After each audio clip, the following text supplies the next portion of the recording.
1967 fue un año dorado para las carreras del Tourist Trophy de la Isla de Man. Surgieron muchas preguntas durante la semana de entrenamientos. ¿Podría Mike Hellwood conseguir el récord de 10 victorias? Solo le faltaban 2. ¿Podría Mike, por segunda vez, ganar 3 competiciones en una misma semana? ¿Conseguiría Giacomo Agostini adelantar a Mike y conseguir el récord de la vuelta más rápida? Las condiciones atmosféricas no podían ser mejores en dicha ocasión.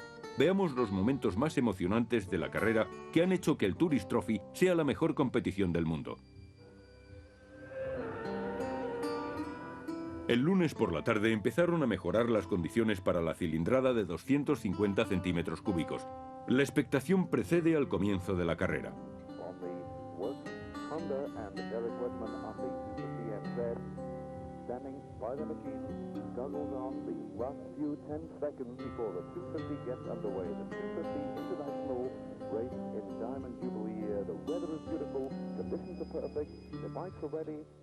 El Tourist Trophy puede ser tan peligroso como quieran los participantes. El recorrido del Tourist Trophy es de 37 millas y 3/4, unos 6 kilómetros.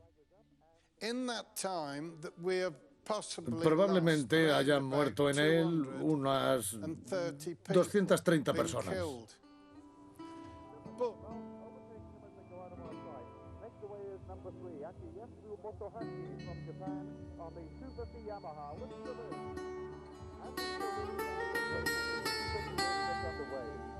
Velocidad sobre ruedas.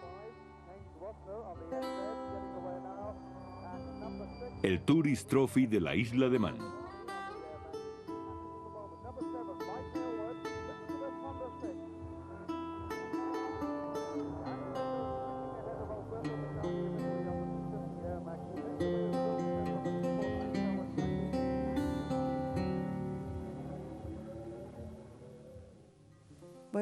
Han muerto demasiados.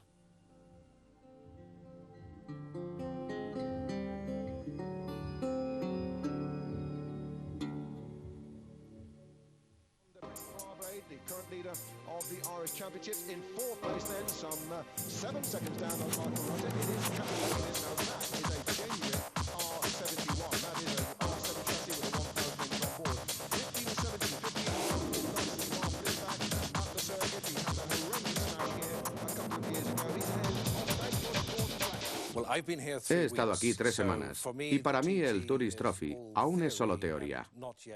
No he llegado todavía a la práctica, pero es la mejor carrera del mundo y la Isla de Man la capital mundial de las carreras.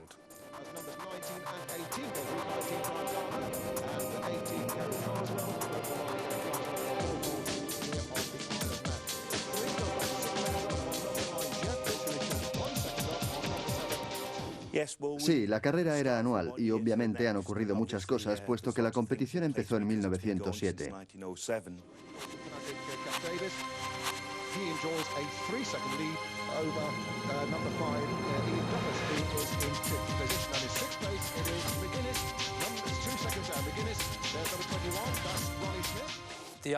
La Isla de Man, tal como es conocida gracias a muchos documentales, es la capital mundial de las carreras.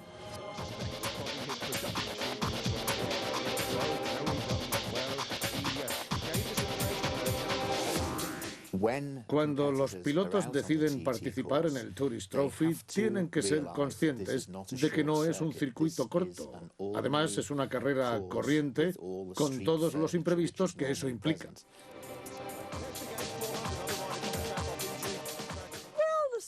Hay muchas leyendas, supersticiones que hablan de duendes. Ten cuidado con los duendes cuando tomes esa curva. Ojo con los duendes que habitan aquel lugar.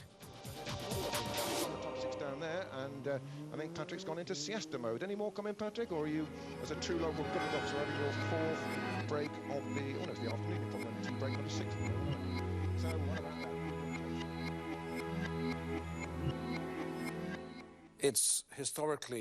Históricamente, el Tourist Trophy ha hecho que la Isla de Man sea conocida en el mundo. Si se le pregunta a cualquiera qué conoce de la Isla de Man, normalmente mencionará 2 cosas. En primer lugar, el Tourist Trophy y luego, los gatos sin cola.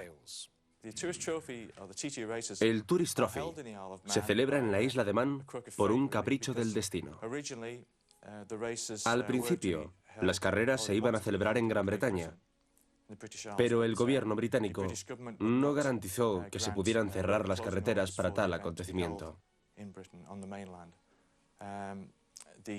El British Racing Club quiso celebrar entonces la competición en Bélgica, pero resultaba demasiado cara y restrictiva.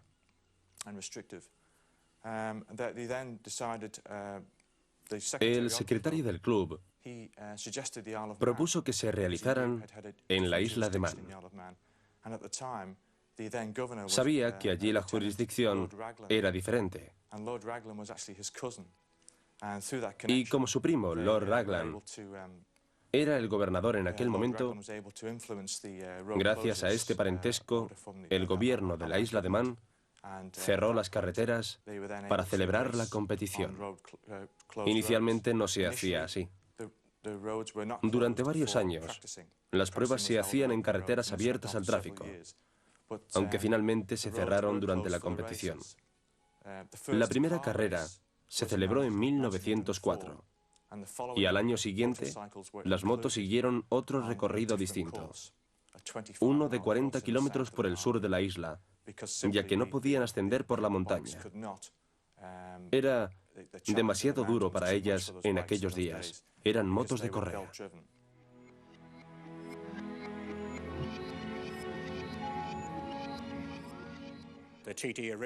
El Tourist Trophy surgió con la intención de probar las máquinas británicas que iban a competir en el International Trophy Race, pero muy pronto se dieron cuenta de que era una prueba muy interesante, ya que desde el principio el gobierno de la isla de Man cerró las carreteras para las competiciones. Así que las carreras de prueba acabaron superando al propio International Trophy Race. El equipo británico no pudo encontrar ningún lugar adecuado para probar sus motos antes de ir a Francia.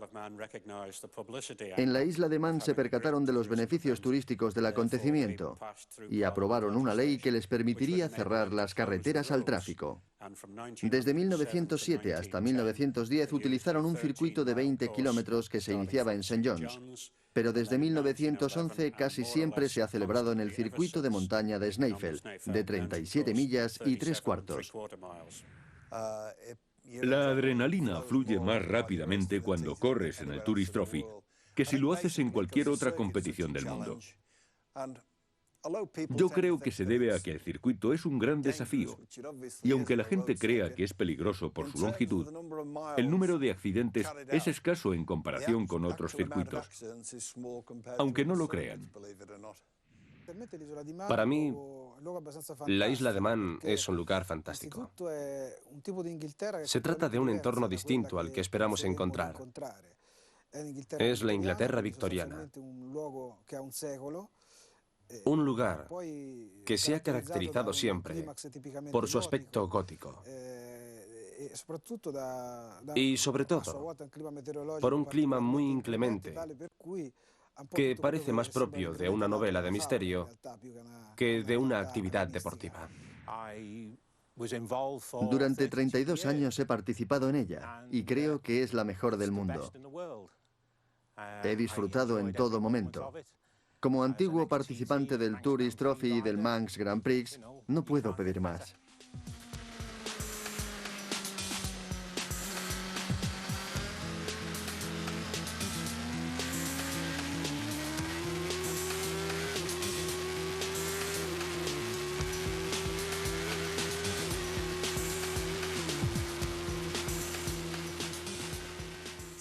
La segunda curva del circuito está en Braden Bridge, a la izquierda.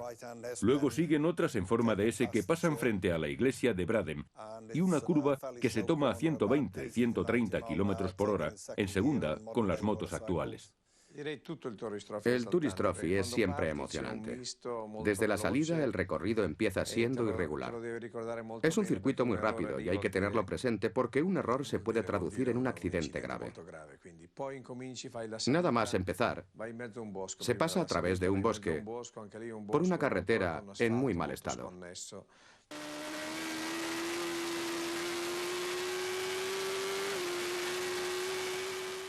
Luego se avanza cuesta abajo y llega a una recta rápida que te lleva al pueblo de Crosby, donde desgraciadamente hace 3 años murió David Jeffries al tomar una curva. Los circuitos de entonces eran cortos, fáciles, con 10, puede que 12 curvas. Pero en Nürburgring había 80 y en el Tourist Trophy 200, más o menos. Cuanto más difícil es el circuito, más destacan los buenos pilotos.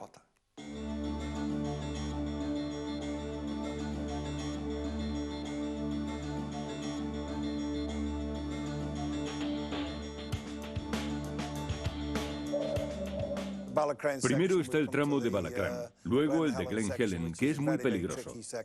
Glen Helen es un lugar famoso, con un hotel y un café-restaurante. Y la cañada tiene una curva rápida hacia la izquierda, cuesta arriba, que te lleva a Sarah's Cottage.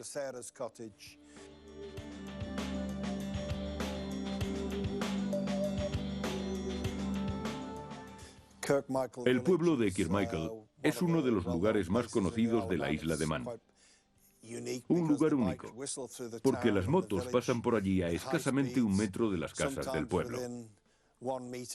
Pasan por Kirkmichael a gran velocidad hacia Birkinsberg, que tiene una curva a la izquierda. Después otra a la derecha.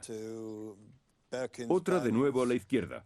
Y así se suceden las curvas hasta llegar a Balloon Bridge, donde sufrí mi único accidente en el Tourist Trophy en todos los años que participé. Solo un accidente y fue en Balloon Bridge.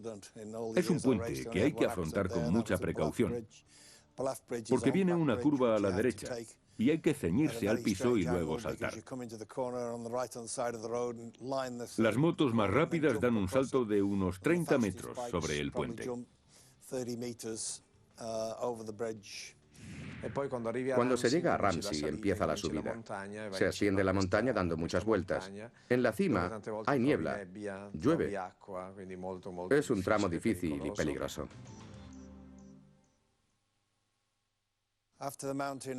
Después de las Mountain Mile viene Mountain Box, con una serie de curvas que te hacen rozar la valla.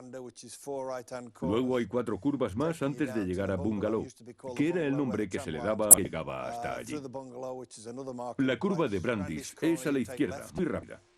Después se baja hasta Hilbury, que tiene otra curva muy rápida a la derecha. Después de Hilbury viene una pendiente ligera y se llega a la curva de Signpost.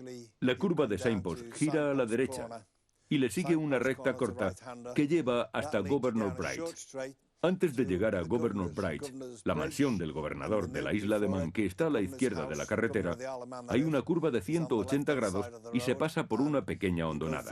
No es un lugar muy propicio para conducir. Luego viene una curva cerrada a la derecha y después otra a la izquierda subiendo la colina. Y por fin la carretera de Glencairn Road hasta el término de la primera vuelta. En total 37 millas y 3/4.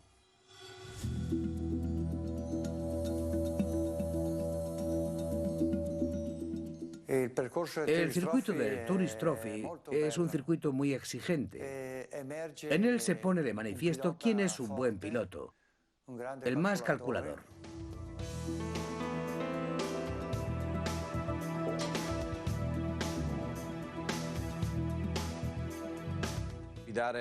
Correr en el Tourist Trophy es maravilloso. Se experimenta una emoción particular que ningún otro circuito ofrece.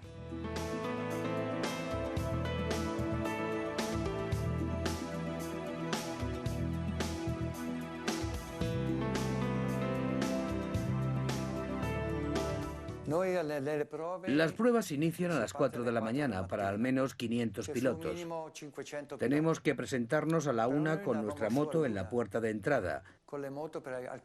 Y a las 4 de la mañana un cañonazo avisa a toda la isla de que las pruebas han comenzado. Tenemos desde las 4:45 hasta las 7 de la mañana, porque a las 7 abren la carretera al tráfico. Es duro levantarse en días de lluvia, viento y niebla. Salir a las 4:30 con la moto no es muy agradable. Pero a mitad del circuito empiezas a disfrutar.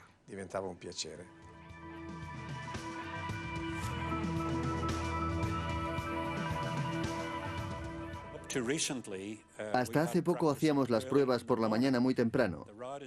Los participantes salían a las 5 de la mañana. El ruido era tremendo y despertaba a todo el mundo. Hoy se considera que no es una hora muy aconsejable.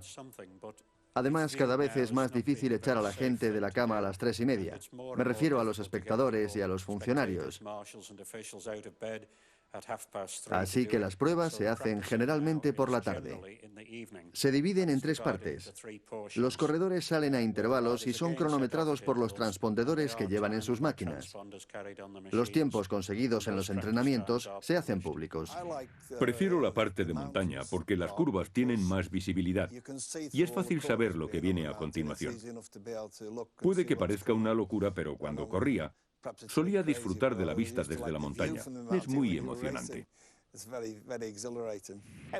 Todo el mundo lo pasa bien y si el clima acompaña, mucho mejor. Había un momento de la mañana cuando el sol se alzaba y te daba en los ojos que tenías que ser previsor. En la montaña, si en la primera vuelta no encontrabas niebla, aparecía en la segunda. Cuando llovía, la carrera era muy difícil debido al asfalto. En nuestra época corríamos pegados los unos a los otros. El piso era muy duro y granuloso.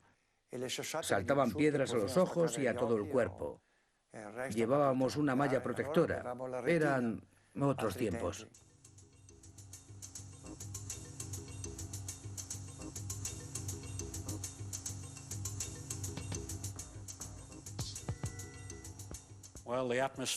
El ambiente en el circuito, como en cualquier otra competición de motor, era muy tenso.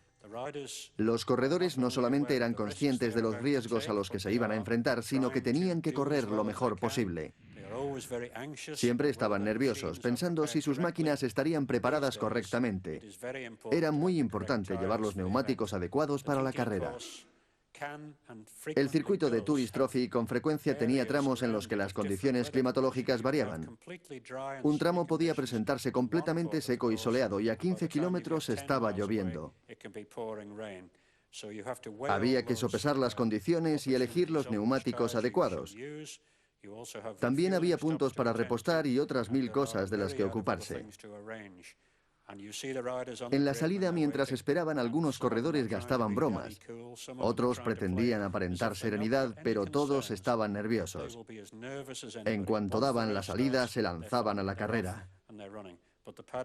El circuito, como cualquier otro circuito de motor, no estaba pensado para los espectadores, sino para los corredores y para los funcionarios.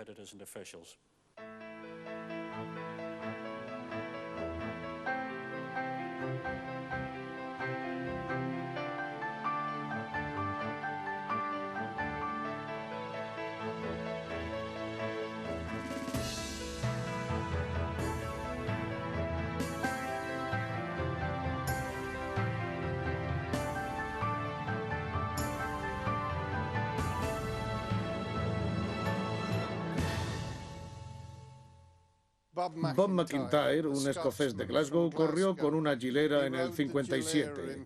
En mi opinión, fue el mejor corredor de todos los tiempos. Yo conocía a Bob McIntyre. Era un poco especial, algo excéntrico y quisquilloso. En resumen, tenía altibajos.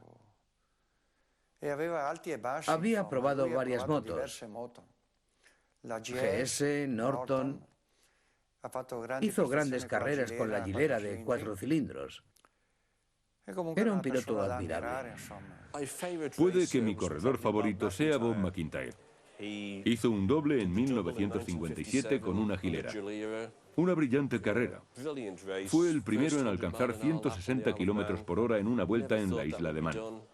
Nunca pensamos que se pudiera alcanzar esa velocidad, aunque ahora se habla de 210 kilómetros por hora. Fue el mejor que he visto. Demostró tener el talento que el Tourist Trophy exigía. Corrió con Joe Potts, también de Glasgow. Muy pronto la maestría de McIntyre fue reconocida y firmó con Honda y con Bianchi. Hizo algunas carreras asombrosas en la isla de Man, pero siempre fue un corredor sin suerte. Las máquinas nunca le respondieron. Algunos decían que las reventaba, que iba a demasiadas revoluciones. No creo que eso fuera cierto. Creo que las motos no eran lo suficientemente buenas para él. Bob McIntyre siempre tuvo mala suerte. Normalmente la moto le fallaba y tenía que retirarse. Pero en 1957 tenía la máquina adecuada en el momento justo y en el año preciso. El 50 aniversario del Tourist Trophy. Fue perfecto. Mi momento favorito creo que fue cuando conocí a Mike Hailwood en Ramsey en su reaparición. Mantuve entonces una larga conversación con él sobre la Honda 6. Fue un momento destacado en mi labor como director itinerante de la carrera.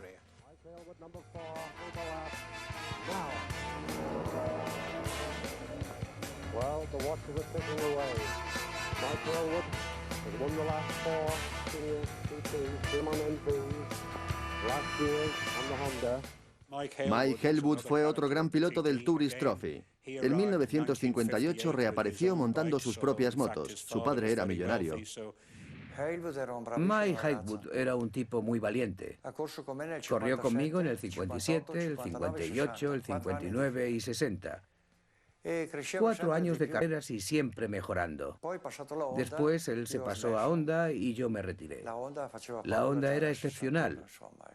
La de 2,5 litros en el año 61 tenía como mínimo 10 o 12 caballos más que las nuestras. Lo habitual eran 36, pero la suya tenía 48 caballos. Hailwood hizo estragos con ella y ganó en el 61, el 62 y el 63. Después cambió y dominó con la MV. Así era Hailwood, un tipo simpático, siempre alegre.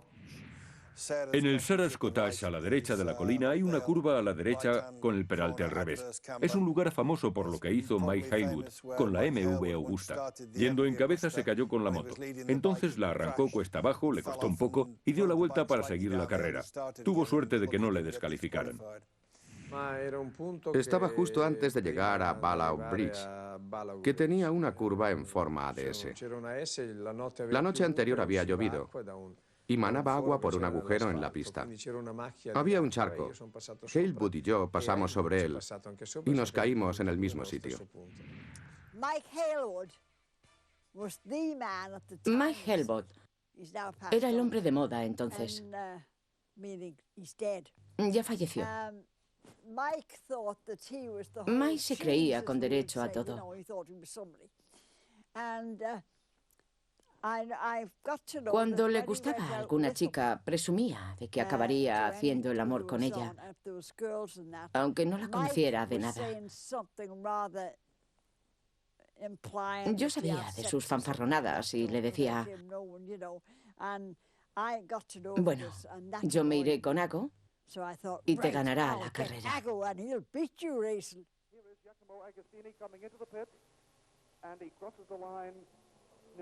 And the difference is somewhere just 2 seconds, just a 2-second lead for Giacomo Agostini as he pulls into the pits now. This is going to be really interesting. Mike Hailwood has refueled. Giacomo Agostini is in the pits. The leaders of the race are both here in the pits.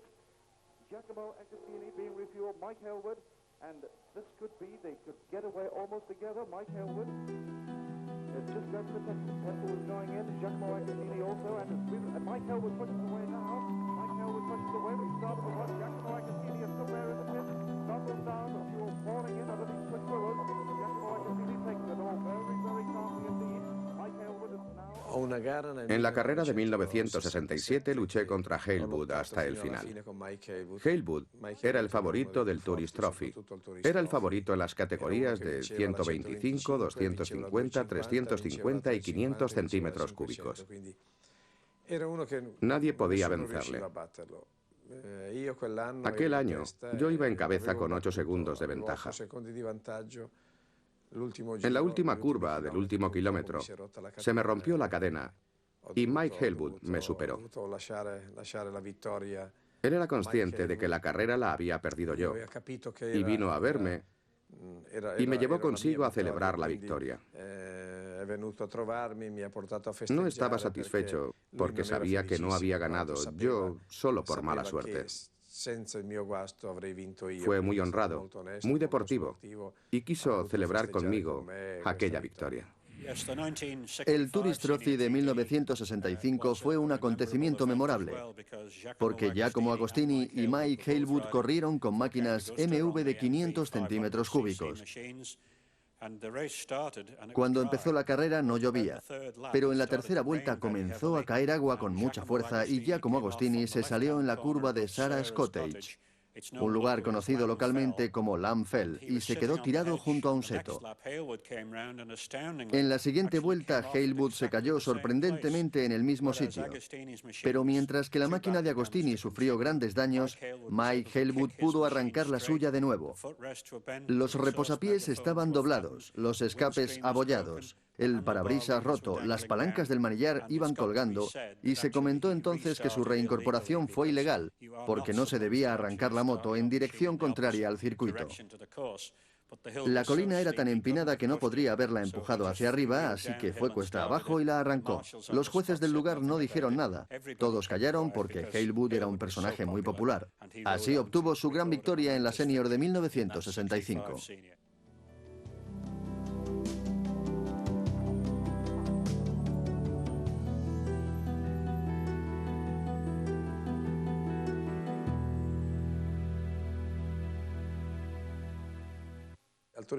El Tourist Trophy había llegado a un punto en el que algunos decidimos que se había superado el límite, porque cada año perdíamos a 2 o 3 colegas o amigos. Ya habíamos sufrido bastante. Una caída en el Tourist Trophy significaba la muerte. Era imposible continuar. Con el progreso, las motos eran cada vez más rápidas.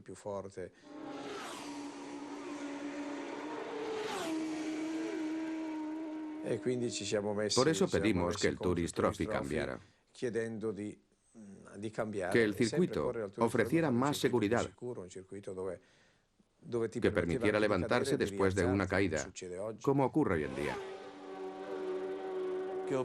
Gilberto Parlotti era el campeón mundial de 125 centímetros cúbicos. Corrió aquí, en la isla de Man, en el Tourist Trophy de 1972, con una Morbidelli. Llovió mucho durante aquella edición. Algunos creen que él y su máquina rebasaron los límites de la seguridad en un día en que llovió muchísimo. Ya se había caído antes en la carrera, en Braddon, pero remontó y siguió corriendo. Desgraciadamente se mató al caer en un tramo de montaña. Fue un día muy triste. Yo estaba ese día en la tribuna. Giacomo Agostini era su compatriota y un gran amigo suyo. Agostini juró que nunca volvería a correr en el circuito del Tourist Trophy. Corrió por la tarde el Senior y esa fue su última carrera en la competición. Le ganó la carrera a otro italiano, Alberto Begani, pero fue la última aparición de Agostini como corredor en la isla de Man. El accidente de Parlotti desencadenó todo. Algunos corredores ingleses me apoyaron con el fin de que las carreras del Tourist Trophy no contaran para el campeonato mundial.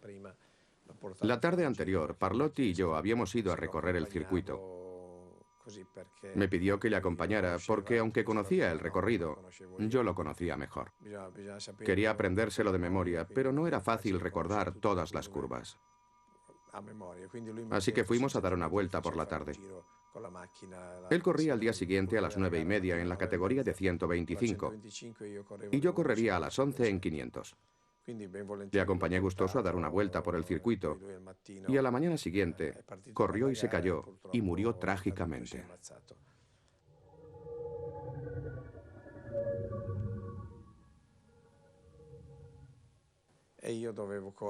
Yo corrí una hora más tarde. Es fácil imaginar cuál era mi estado de ánimo antes de la salida.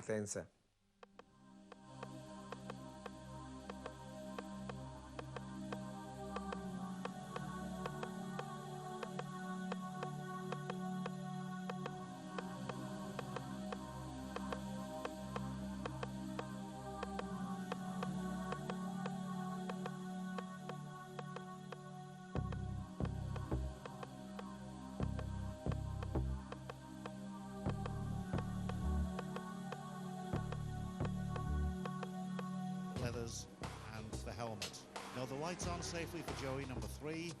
It threw Cronknamona. Used to be signpost corner, but they're getting that quicker. Went back to Cronknamona now, and it's just about a minute, I think, from when that clock comes on till they get here, because of course it includes a slow corner, so slowish like signpost and the nuke. And let's go down to Jeff. And here he is coming over the skyline here, and this is really tight. Honda versus Yamaha, and Joey's second pit stop. El irlandés Joey Dunlop fue uno de los grandes pilotos de las competiciones del Tourist Trophy. La gente se agolpaba para verle cuando aparecía, porque no solía estar presente en las ceremonias. Joey era un mago, un prodigio, pero un poco reservado. Era de Irlanda del Norte. Estaba casado, tenía 5 hijos. Era un corredor excepcional. En un circuito corto, vallado, nadie podía con él.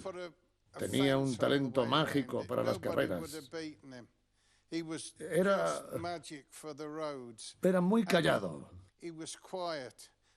Cuando invitaban a Joey a una entrevista, esperaba, se quitaba los guantes, se quitaba el casco y cuando decían, y ahora vamos a entrevistar a Joey, Joey, cuéntanos qué te pareció la carrera. Todo lo que él respondía era, bien. La carrera más emocionante del Tourist Trophy fue para mí la del año 2000. Joey Dunlop estuvo brillante. Para un hombre de casi 50 años, seguir corriendo en el circuito del Tourist Trophy a la velocidad que lo hacía, para mí fue algo memorable. Recuerdo otras muchas ediciones, pero no sé si la gente coincidirá conmigo. El Tourist Trophy del año 2000 es el que mejor recuerdo. 9 times TT winner David Jeffries has died in an accident in this afternoon's practice session. 30-year-old David Jeffries, from a racing pedigree, took his first TT title in 1999. David Jeffries llegó al Tourist Trophy como miembro de una familia con historia. Ala Jeffries había corrido aquí. Luego vendría Tony Jeffries y ganaría 3 veces el Tourist Trophy. Después vino Nick Jefferies, que ganó la carrera de Fórmula 1 de 1993, también un corredor de gran talento. A continuación apareció David Jefferies. Estaba muy claro que iba a ser el nuevo campeón. Estableció un récord de más de 200 kilómetros por hora en una vuelta. Tuvo un par de años en los que parecía volar sobre el circuito. Desgraciadamente, durante una carrera de prueba, adelantando a Adrian Archibald, tuvo un problema en una curva a la altura de Crosby. David murió aquel día. David Jefferies podía pilotar una moto con el talento de Valentino Rossi. Fue una leyenda. No hay palabras para describirlo. Le llamaban el hombre de la montaña. Era alto. Medía más de 2 metros y pesaba 110 kilos. Era un hombre muy grande, pero cuando se bajaba de la moto, recuerdo una anécdota. En unas pruebas fui a echar un vistazo a Ballacrène. Cuando David bajó allí de su moto, toda la gente empezó a decir, «Es David Jefferies». «¿Cómo estás, David?» Una niña de unos 4 o 5 años se le acercó y le preguntó, «David, ¿quieres un helado?» Y él le contestó, «Claro, dámelo». Y se sentó allí y se puso a tomar el helado. No le gustaba hablar sobre motos con los adultos, pero sí hablaba con los niños. Así era él, hablaba con todo el mundo. David Jefferies fue el mejor del Tourist Trophy en un momento en el que muchos se preguntaban si la competición debía continuar. Pero la familia Jefferies de Yorkshire no quería que se acabara con el Tourist Trophy. Incluso continuaron participando cuando David murió. Desde entonces, uno de sus familiares, Nick Jefferies, ha competido en el circuito del Tourist Trophy, aunque en el clásico Manx Grand Prix, no en el propio Tourist Trophy. Su muerte fue una pena porque era un corredor maravilloso. Yo le decía que no debía seguir corriendo, que ya había corrido bastante.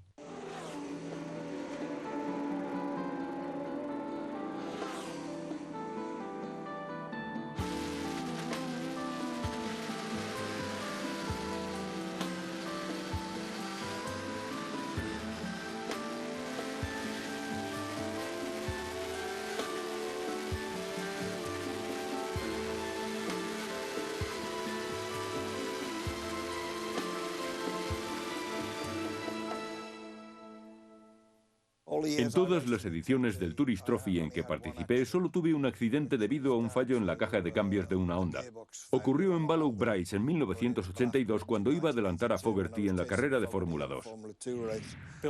Bill Smith es uno de los participantes del Tourist Trophy que más esfuerzos ha hecho para promocionarlo. Ha recorrido todo el mundo afirmando que es un acontecimiento fantástico, es un gran embajador de la competición. Conozco muy bien a Bill Smith. Tiene varias tiendas de motos en Gran Bretaña. Dejó de correr hace muchos años, cuando se estrelló con una verja en Ballow Bridge. Bill Smith tuvo un accidente que le produjo unas heridas muy graves. De hecho, se llegó a pensar que no podría volver a andar, y menos aún correr en moto. Pero se esforzó mucho por superar el accidente para participar en otra carrera. E hizo que los fabricantes le construyeran una moto especial con los reposapiés y el manillar en una posición especial. Otro corredor que hizo lo mismo fue un irlandés llamado Con Loar. Tuvo un accidente y un año después seguía sin poder flexionar las piernas, así que usó una moto con los reposapiés más adelante y participó con éxito en la competición. No hay nada que la voluntad no pueda lograr. McGrath corrió en el Tourist Trophy con la pelvis fracturada y se las arregló para alcanzar más de 175 km por hora en una vuelta. Hay muchos casos de corredores con clavículas y costillas fracturadas que sin embargo volvieron a correr. Muchos dirán que estaban locos, pero es que tenían tantas ansias de correr que hicieron todo lo posible por conseguirlo. Y también hicieron todo lo posible por afrontar los costes, porque muchos gastaron miles y miles de libras para competir. Conocí a un coleccionista que pertenecía a los servicios de seguridad y que había catalogado todos los accidentes mortales, anotando incluso cada uno de los detalles particulares. El funeral, el clima que hacía, cómo era el ataúd, algo absolutamente increíble.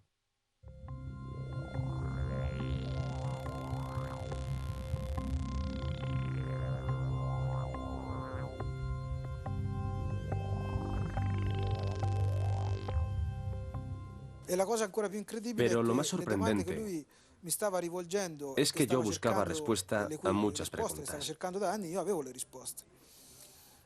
Recuerdo que le envié un cuestionario y a los pocos días tenía en mi mesa la lista maldita.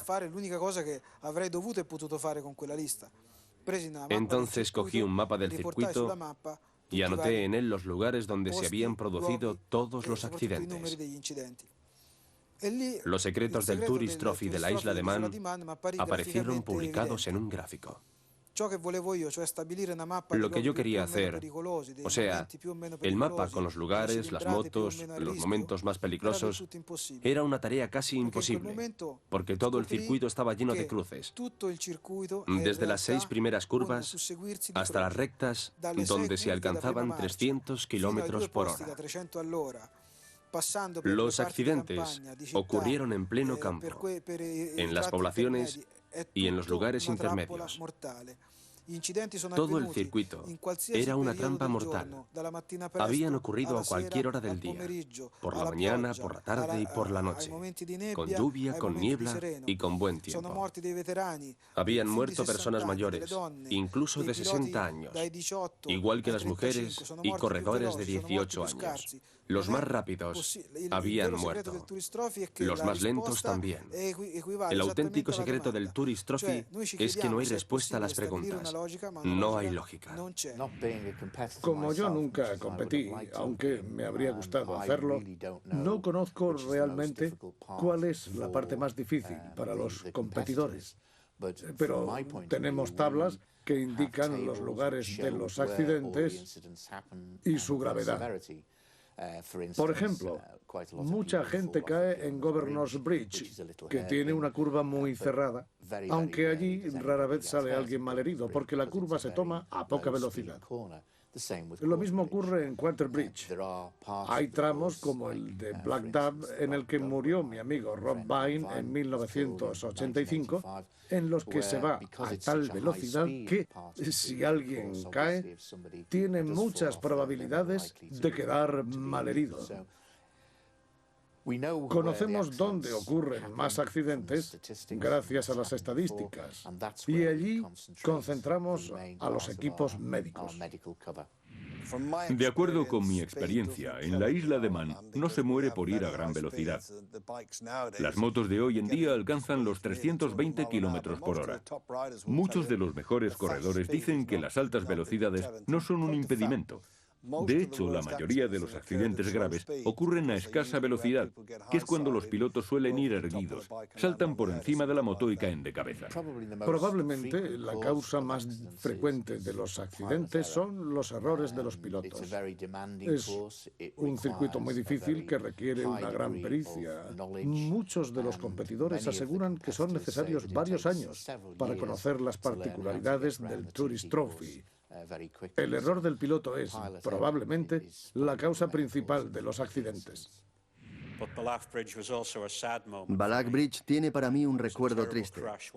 Yo estaba retransmitiendo en directo para la radio y se produjo un choque terrible. Un pony se escapó de un prado, saltó el seto y salió a la pista, y un piloto, Jim McDonald, chocó contra él a toda velocidad. Tanto él como el caballo murieron en el acto, y yo lo presencié.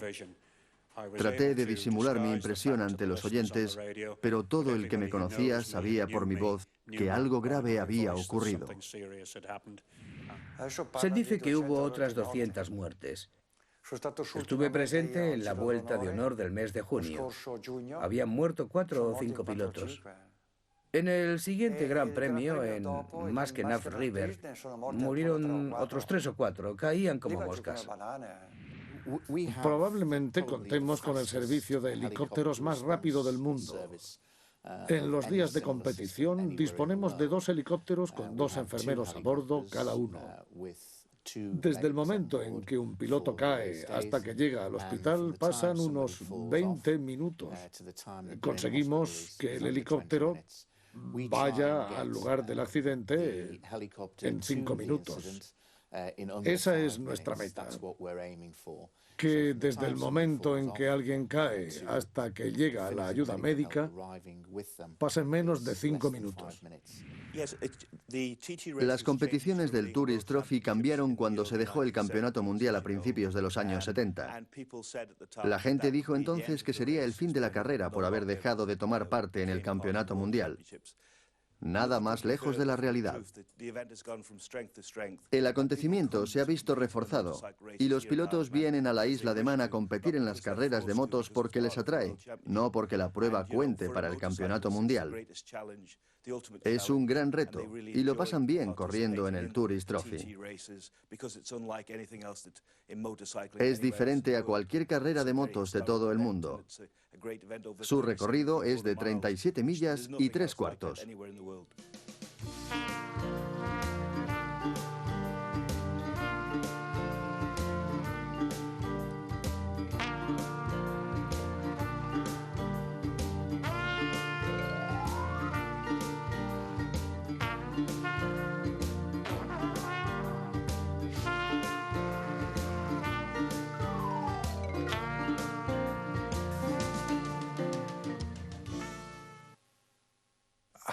Somos supersticiosos, al menos yo lo soy.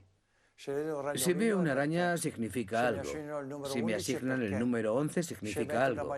Si me pongo la camiseta con la que he ganado anteriormente, es por algo. Hay muchas supersticiones, pero al final todo depende de ti. Es el hombre el que debe pilotar con pericia, con atención, con gran equilibrio. Y además debe correr con cabeza.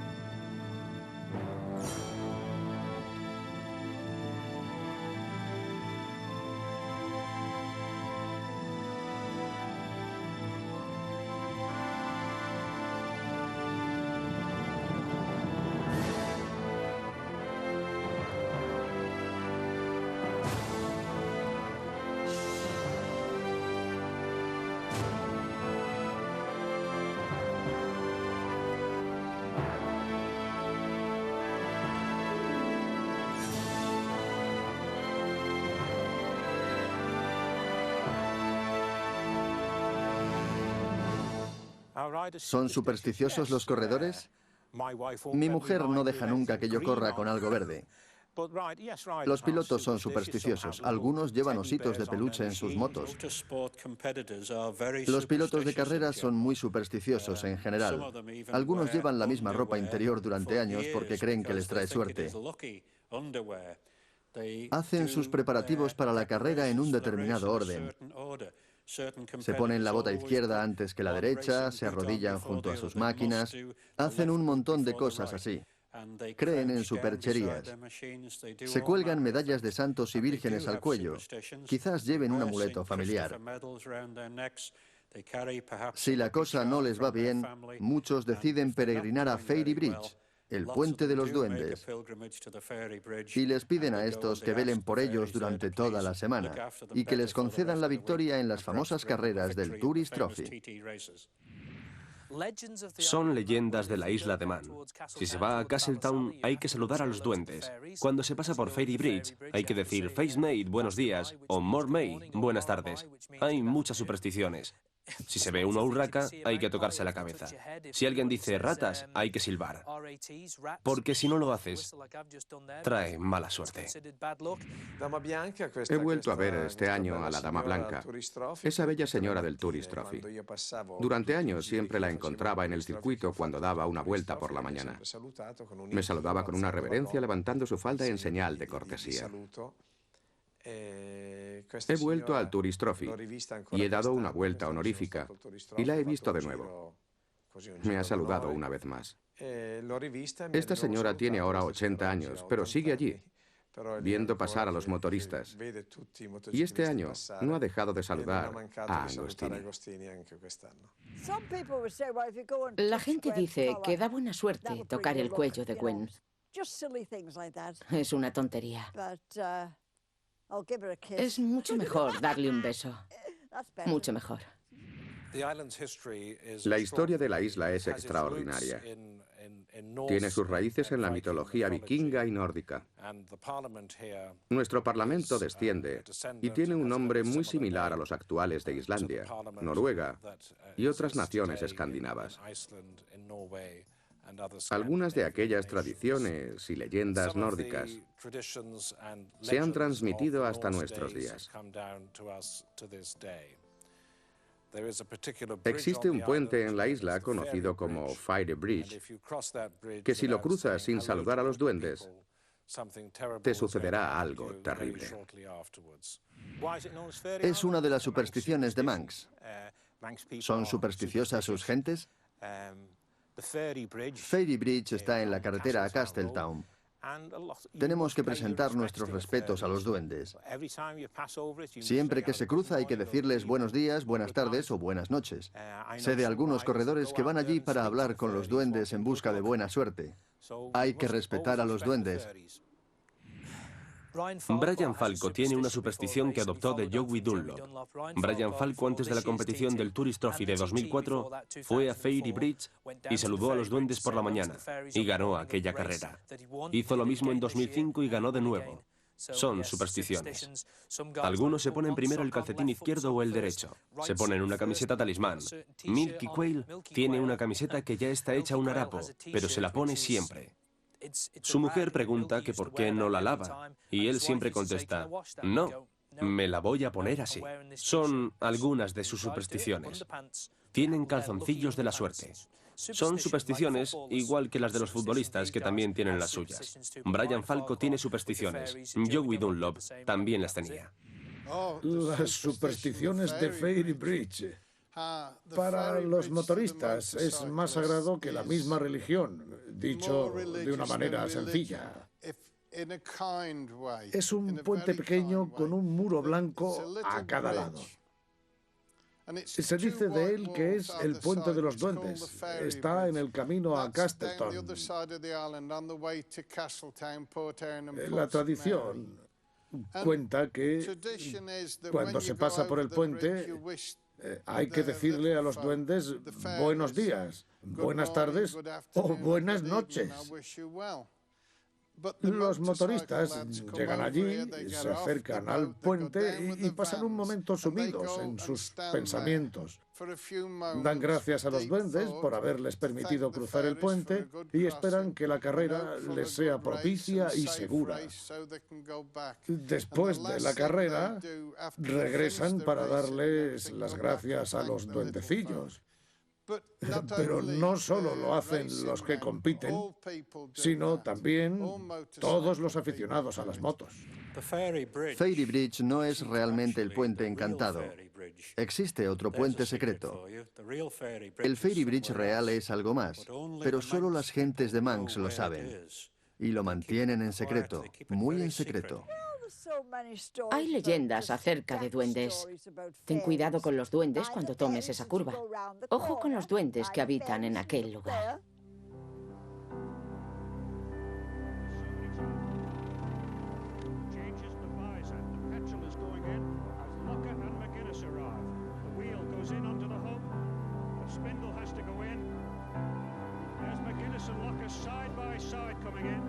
Joey Spindlenut goes on, and the job is done. The petrol is not in, so they've beaten the petrol, and away we go now.